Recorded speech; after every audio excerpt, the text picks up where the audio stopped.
6, 8, 9, 10. Good?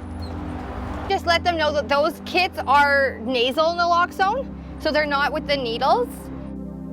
We are living through the war on drugs.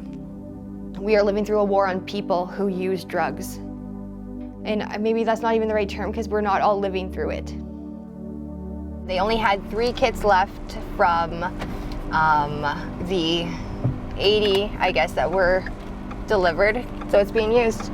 People are accessing it. It's breaking down barriers. I mean, you could just come to the convenience store to get your naloxone. Why wouldn't you? My name is Jessica Pelletier. I live in Selkirk, Manitoba, and I'm a harm reductionist. So this is what we do. We just hustle naloxone all day. Naloxone is important because it reverses opioid overdoses and drug poisonings.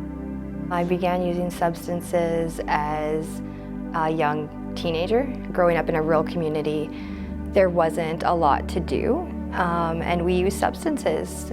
I feel like substances keeps people alive when they don't have the tools or they are not in the place to navigate their trauma.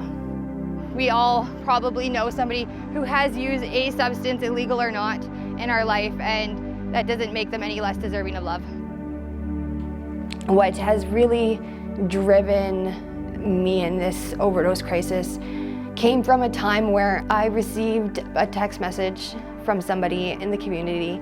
This person messaged and had asked me for naloxone. We got in the car, I went and I brought them kits of naloxone, and I left thinking I had done a good deed. Realizing later that somebody had passed away at that house, and I felt so guilty. I felt so terrible. I felt like this burden, this weight was on my shoulders. The next day, they immediately took a meeting with me and a public health nurse and another peer, and we strategized about how we could flood this community with naloxone. I got my briefcase with my naloxone kits, my pamphlets, and I just started going to businesses. Following the gas stations, I feel like my next approach is going to be seeing if we can get it in with the hotels.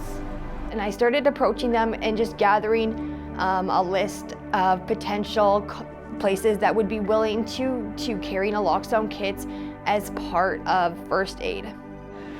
Hey, how are you? Good. I think I might have spoken with you in April. The kits. The naloxone kits, right? It's probably pretty huge. I've never heard of anyone doing this, which is a bad sign, right? So happy you guys are doing this. Thank you so much. Good luck. Bye.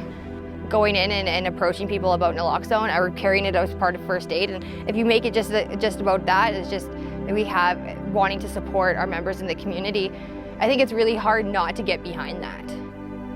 Every single person who goes into that store knows that they carry naloxone, and you can just ask for it, take it, go. How much less stigmatizing is that? Knowing that Shell, this big corporation has approved this at the corporate level, I definitely feel that there is opportunities to replicate this in other rural communities.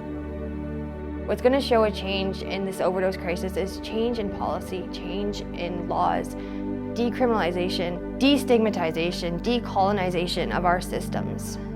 That's what's going to make the change.